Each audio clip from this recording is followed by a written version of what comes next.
Alan just figured out through his birth certificate that he's been spelling his name wrong his entire life. What? Yeah, his entire life. So he found his birth certificate. I don't know what he was looking for it for, but he found it. He's like in his 60s. In his 60s. And he's been writing Alan with 2 L's. Evidently, it's 1 L. What? But his parents never corrected? I have no idea. Or they never paid attention to him? His entire life. So here's the thing. To add insult to injury, he has 2 tattoos with his name on it. Spelt wrong. He has his own name tattooed. Yeah. So he doesn't forget it? I guess. I don't know what the tattoos look like. I just know that they have his name embedded in the tattoo with 2 L's. And so he's like, I had no idea. I'm just learning that my name has 2 L's or 1 L in it, not 2. That sounds like an anomaly. Like nobody else in the world has ever had to have had that happen.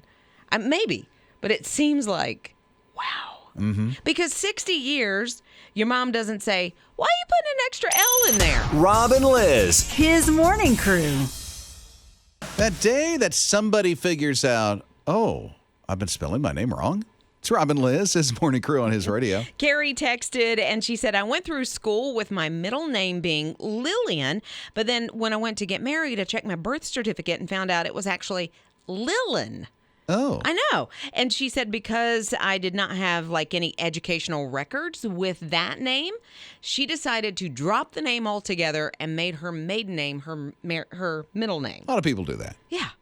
So there you go. Not Lillian. Tracy's here at 800-447-7234. What about you, Tracy? I was almost 50 when I found out that I've been spelling my name wrong. How did you find out? I had to go, my daughter's in the military, and I had to go with her to get a copy of her birth certificate. So I thought, and I needed a copy of mine. When I got mine, I realized I've been spelling my name wrong. I or a Y? C-E-Y is how I spell it. On my birth certificate, it's C-Y. Oh. What's so funny about it is that we always picked on my dad because every time he would write me a letter or a card, he would spell my name C-Y.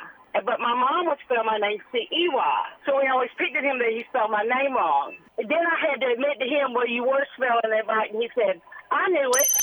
Rob and Liz. His morning crew.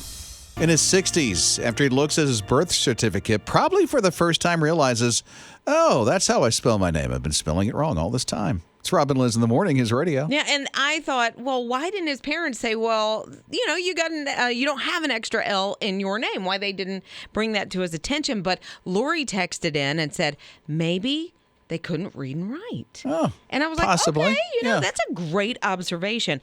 Marion said, so she has an ex that his name was Aaron. But on his birth certificate, they spelled it the way the girl spells Aaron. My middle name is Aaron. So Okay. E-R-I-N is the way it's spelled on his birth certificate. The way a man spells Aaron is A-A-R-O-N. True. And so he was in his 20s when he legally changed it. To spell it correctly? Yeah, because Okay. otherwise it was just E-R-I-N. Brenda's here at 800-447-7234. What do you say, Brenda? The birth certificate itself could be wrong because my birthday is on July 25th. That's what we always had it as, but when I looked at my birth certificate, it says July the 26th. So who's wrong? The birth certificate. Well, I had to go through a lot to get that changed, let me tell you. I bet. But it's now correct. If I were you, I'd celebrate both days. I do. I do the whole week. Rob and Liz. His morning crew. Cows have moved in to their new home in Montana. Hi, it's Rob and Liz in the morning, his radio.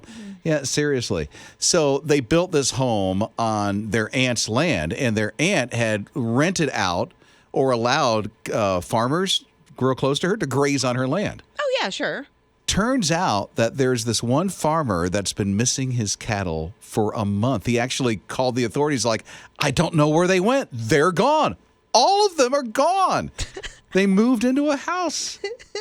They think it was a really bad storm because there was a bad storm by the time that the cattle went missing. And so it was like either the door was open or they forced the door open somehow and they're all inside. And I can see how that happens because they were scared. You know, I mean, the lightning, the thunder, and whatnot. So they made their way into the house.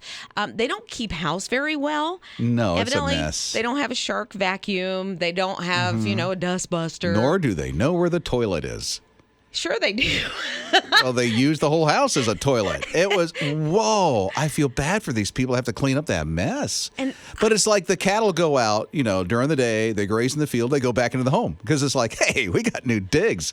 No longer do we have to stay around hay and then get locked in. We can come and go as we please. All I can see is just, maybe the youngest cow is like, I get the back bedroom. It's the biggest. Rob and Liz. His morning crew. Smartphones can boost memory skills. Really? Smartphones can boost memory skills. Now, the one thing that a lot of people will say, and I'm sure that you've heard this, is that because we rely so much on these smartphones and Googling something that we want to know, that we never retain the information. But there's this one university in London that says, hey, that's actually freeing up your brain so that you have a better memory and you're not filling your brain with a bunch of stuff that it's hard to remember a bunch of stuff. I'm like, the people that I talk to that can recall anything just so quickly and have all this brain smart, There's this one guy I know, his name is Scott, and Scott studies places that he'll go to. Like if he goes on vacation, he knows everything about that area. Oh, wow. And then retains that stuff that he can tell you years later about the area that he goes to. And that impresses me. I can't do that. And I don't think having a smartphone helped him retain all that. He's always been able to do that, right? Yeah. And I'm like, here I am using the word ain't. I'm not that smart. Here's the thing with the smartphone and technology. I now don't know how to spell anything. Oh, right? Because of autocorrect. And so it's like, but I knew how to spell these things at one point in my life. And now that I have a smartphone, I can't spell anything. So I don't think so. Rob and Liz. His morning crew. 1922, 100 years ago, time capsule. What do you think would be in one? It's Rob and Liz in the morning, his radio. So there is one at, I think it's called the Ecker Power Station. It's in Michigan. So it's been around since 1922. And they put a time capsule together and buried it. Well, they just got it out of there. Not many people who work there even knew this thing existed, but they opened or they're getting ready to open this thing. Right. I wonder, I would think 1922, like a flapper dress. That would be fun to find. I don't even know what that is. You see the old pictures from the 20s and the ladies have the headband thing on and then their dress has all this fringe on it. Not that they're wearing it at the power plant there, but... Yeah. Yeah, and they might have some power kind of stuff in there. Yeah, so I know that they have blueprints. They have coins, which is odd.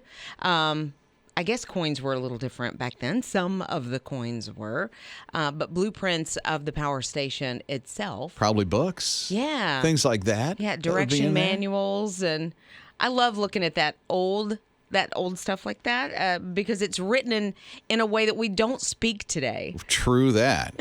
I don't even speak that way now. I don't even speak today's language. It's just wild. Yeah, I'm sure maybe jewelry, pictures, things like that could be in that time capsule, but it sounds really interesting from 1922. So they're going to put some of it on display, and they have a new power station that they built as well somewhere down the road that they might put into another time capsule. Ooh. That'll go, if they open it up in 100 years, some of that stuff will be 200 years old. Okay, so if they put one together now, maybe a smartphone or some AirPods, and then when people open them in 100 years, they'll be like, oh, how antiquated.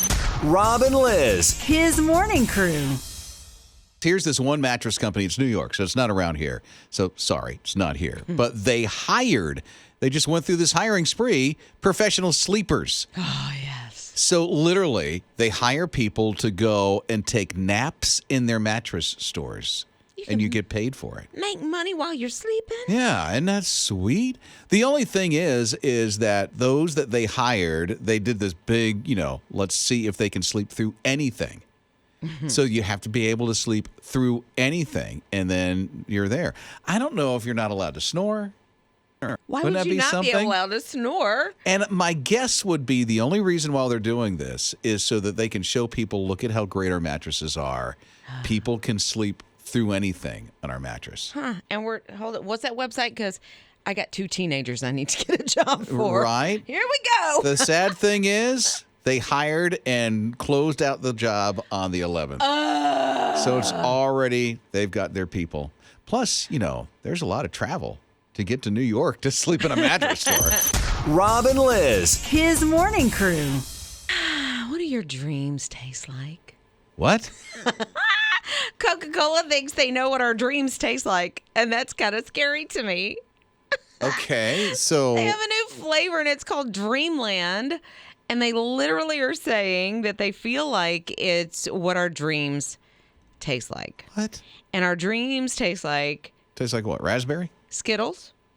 That's what our dreams taste like. Yeah, a little skittly. And that is a word because I just made it up. Skittly. Okay, why don't they just call it Skittily then? And citrusy.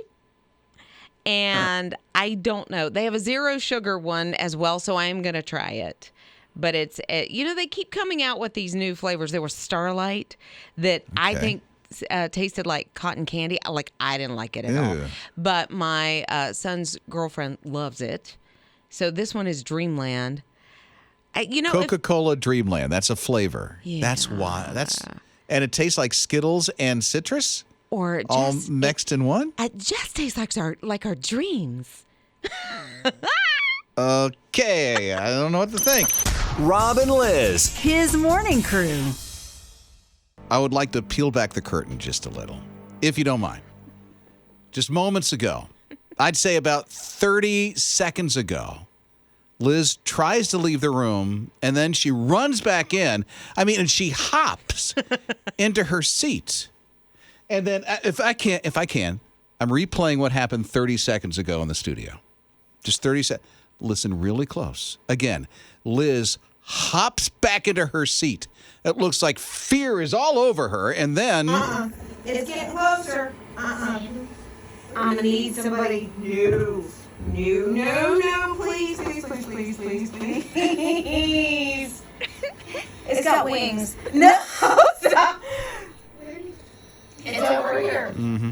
What is it? It's a... Okay. Now, Ninja comes over with a sandal in her hand. Are you? No. Mm-hmm. Here we go. If you...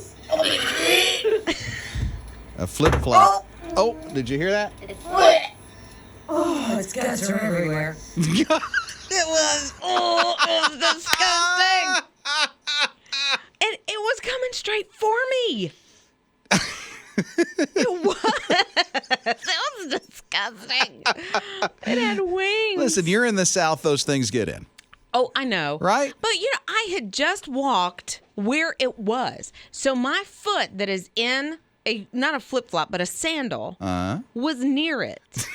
That is part of the problem. And then as I hopped into my chair, and it started coming at me. And it has wings. And she's like... It's getting closer. Oh, it was. It was like... No. I love at the end. Well, Ninja had the sandal, like a flip-flop, and just splat, and it said... and guts everywhere. So who's cleaning that up?